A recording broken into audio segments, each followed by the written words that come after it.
Reka rero nongere mbahe ikaze bakunze basobanukirwa 5 TV, nkaba nzi yuko mumeze neza kandi mukomeje kugubwa neza. Turagarutse rero hano kuri sobanukirwa 5 TV, channel y'ubumenyi, ubuhanga ndetse n'ubwenge mu gucukumbura byaba iyobokamana n'ibiganiro bigiye bitandukanye, ibiganiro by'ubwenge, hakabamo Quran, ubusobanuro bw'amazina n'ibindi bintu byose mukeneye. Amagambo y'ubwenge rero nta handi ubuze kuyasanga uretse hano kuri sobanukirwa 5 TV. Mbahaye ikaze rero nanone, tukaba tugiye kuganira ku bintu byinshi.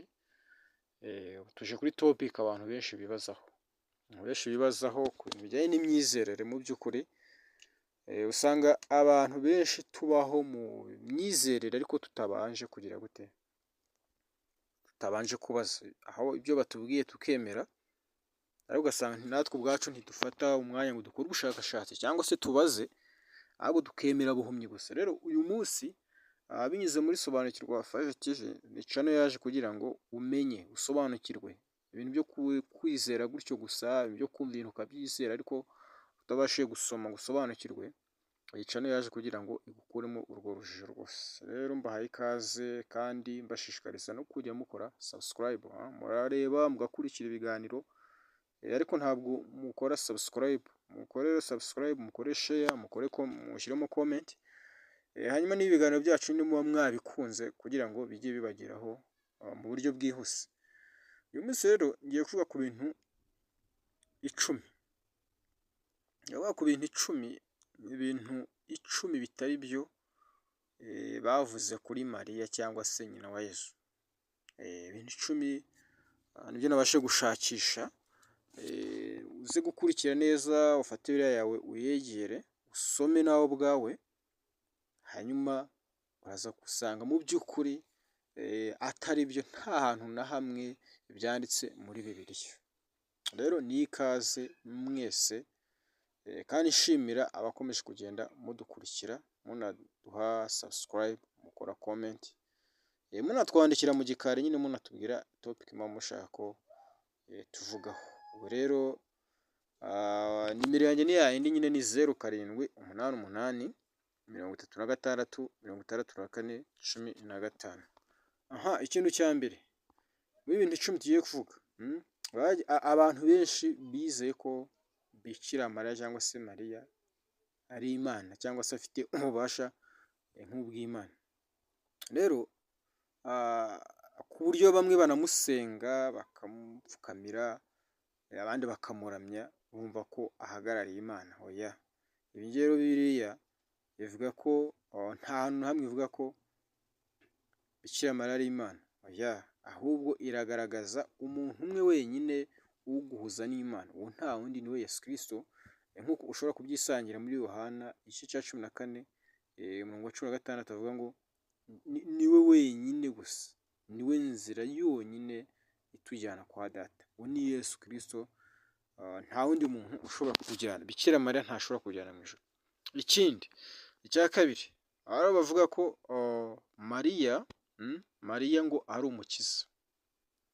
Mariya ni umukiza, aho usanga abantu benshi nyine bamwambaza, bamusenga ngo abakize, ariko kandi nanone tukaza kubona yuko nko muri Luka igice cya mbere ku murongo wa 47, Luka igice cya mbere mu murongo waho wa 47, havuga ngo iki? Aravuga ngo 46, avuga ngo Mariya aravuga ati, umutima wanjye uhimbaza Umwami Imana, n'ubugingo bwanjye bwishimiye Imana umukiza wanjye.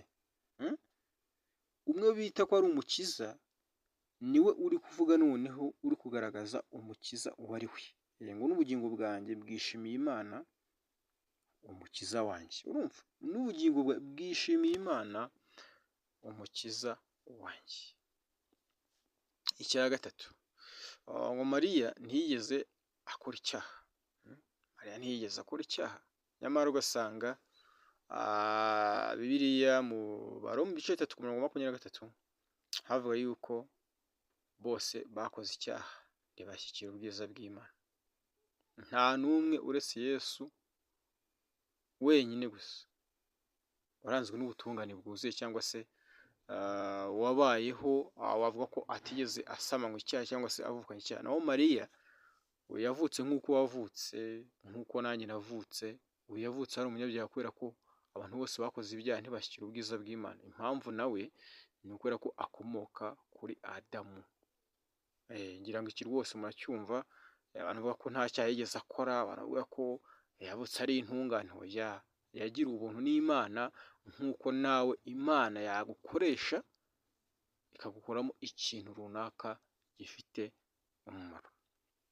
Icya kane, ngo Mariya yahoranye ubusugi ubuzima bwe bwose. N'ubu niyo mpamvu bavuga ngo ni Bikira Mariya. Umugore w'isugi. None ukibaza ubundi umugore nawe nyine ko ari umugore, ubundi abisugi gute kandi ari umugore? Icyo kintu nacyo sinzi impamvu abantu bagitekereza. Umuntu abisugi ate kandi yarabyaye? Kandi dusome nko muri Matayo. Usome nka Matayo wenda ibice 3 ku murongo wa 55. Ibice 3 umurongo waho wa ibice 3 cyangwa ibice 13. Ibice 13 ku murongo waho wa 55 haragira ati, mbese harya si we wa mwana w'umubaji, nyina ntiyitwa Mariya na bene se, Yakobo na Yosefu na Simoni na Yuda? Urumva? None se wavuga yuko uyu muntu yahoranye ubusugi gute kandi tubona yuko yagiye anabyara n'abandi? Ese ntibarimo baragaragaza se bene wabo na Yesu? Urumva? Yabaze mbese harya si we wa mwana w'umubaji, nyina yitwa Mariya na bene se si Yakobo na Yosefu na Simoni na Yuda? Se bari bene se wa Yesu? Ese ntibabyawe na Mariya? None se Mariya aje mu by'ukuri aje ari isugi gute kandi tubona ko yabyaye Yesu, yamara kubyara Yesu noneho akaza kubaho akaza kuba afite n'abandi bene se nyine nk'uko ahangaha barimo baragenda bavuga? Urumva icyo kintu nacyo ni ikintu mu by'ukuri cyo kwitondera. Ikindi ngo Mariya ngo ni we abanyabyaha bagomba kwiringira. Niwe twiringiye. Twakwambaza Mariya umubyeyi uhorana impuhwe, ngo uraje uturengere. Niko njya numva, sinzi niba ntaririmbye nabi, ariko hano bavuga ngo Mariya niwe byiringiro by'abanyabyaha. Oya, Bibiliya ntabwo ari kubivuga. Bivuga ko uwo kwiringirwa ari umwe, ari we Yesu Kristo. Nk'iyo usomye nko mu byakozwe n'intumwa ibice 4 umurongo wa 12, hari icyo hatugaragariza. Byakozwe n'intumwa ibice 4 umurongo waho wa 12 aravuga ngo, kandi nta wundi agakiza kabonerwamo kuko ari nta rindi zina munsi y'ijuru ryahawe abantu dukwiriye gukirizwamo. Urumva rero Bikira Mariya rwose ntabwo ari umukiza w'abanyabyaha, yewe nta nubwo ari n'ibyiringiro byacu. Oya, ngo nta wundi tugomba gukirizwamo, nta wundi twaha izina tugomba gukirizwamo, nta rindi uretse Yesu wenyine gusa.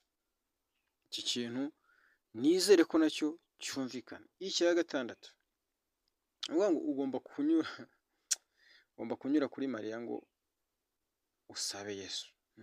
Ugomba kunyura kuri Mariya kugira ngo usabe Yesu. Oya,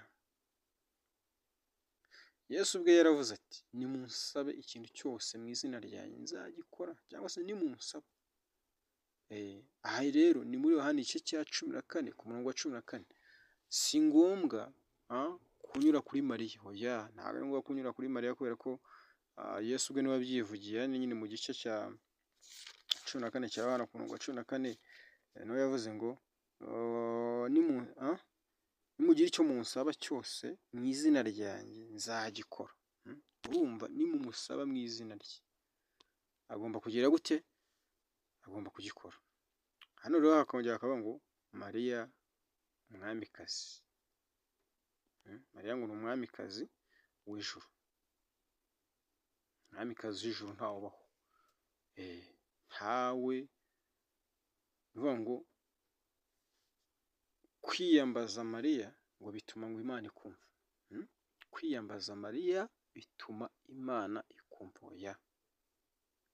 Bivuga ngo Imana yumva umuntu wese wizeye Yesu. Niwe muhuza umwe hagati y'abantu n'Imana, nk'uko dushobora kubisoma no muri Timoteyo. Tubwira ko mu gice cya mbere, Timoteyo wa mbere igice cya mbere ku murongo waho wa 2, umurongo wa 5, sorry.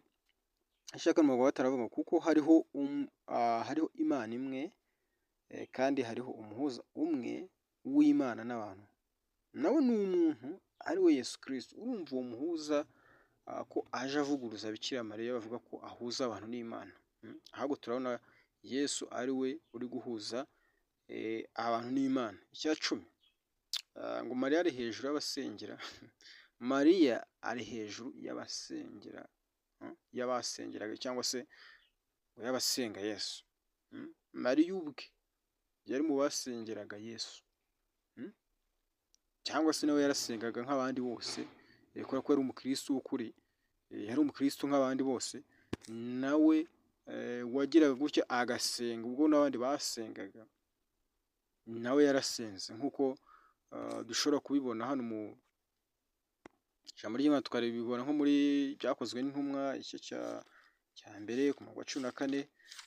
Turaza kubona ko Yesu nawe yagize gute, yasenze. Hano reka wenda dore ku murongo wa 13, basohoye barurira bajya mu cyumba cyo hejuru, aho Petero na Yohana na Yakobo na Andereya na Filipo na Toma na Bartolomayo na Matayo na Yakobo mwene Arufayo na Simoni Zelote na Yuda mwene Yakobo babaga. Aho bose hamwe n'abagore na Mariya nyina wa Yesu na bene se bakomezaga gusengana umutima uhuye. Urumva ko uyu nawe yarasengaga, yari mu bandi bagore ntabasenga, kandi bari bafite umutima uhuye kimwe n'abandi bose. Rero bakunze basobanukirwa 5 TV, nimureke twizere ibintu dufitiye gihamya, twizere ibintu biri byo, tuve mu mpaka, tuve mu kushaka kuyoborwa gusa ariko cyangwa se no kutabazwa, ahubwo tujye mu bintu tuzi, tubemo tubizi, tuve mu buyobe bw'abatuyobya natwe ngo dushaka kubagenderaho kubera ko ngo bubatse izina, kubera ko ngo bazwi, kubera ko ngo bavuga rikijyana, kubera hoya. Mureke mu by'ukuri tugendere ku ijambo ry'Imana, tugendere ku cyo Imana ivuga, hanyuma ibi bizadufasha kubaho nyine turi mu bintu tuzi, ku buryo ejo bundi tuzajya dushiduka twitabye cyangwa se twikojeje isoni mu bantu, kubera kugendera ku mahame y'ibintu ariko kandi adafite aho ahuriye n'ijambo ry'Imana. Bakunze rero basobanukirwa 5 TV, ibyacu nakagaruka. Uyu munsi nkaba mbashishikariza kugaruka gukurikirana topic nshya ndimo ndabategurira, nayo ndashaka ko musobanukirwa. Niyo nshingano yisobanukirwa 5 TV, ni ukubageza ibintu mutari musanzwe muzi, cyangwa se ibyo mwizera muzi ko ari ukuri ariko kandi atari ukuri, bitewe n'uko wasanze abandi babyizera, abandi babyemera, nawe ukabyemera. Rero nkaba nyaboneka bashishikariza mujye mukora subscribe, murareba murakurikira ariko kandi ntabwo mukora subscribe. Mukore subscribe, mukore share, comment ndetse na like, kugira ngo ibiganiro byacu bikomeze bigere ku bantu bose, bigere no ku nshuti zanyu. Nk'uko rero mwamwe mwatangiye kugenda munyandikira n'ubundi kuri ya nimero yanjye, ni kuri 0788 36 64 15. Shalom, shalom, shalom.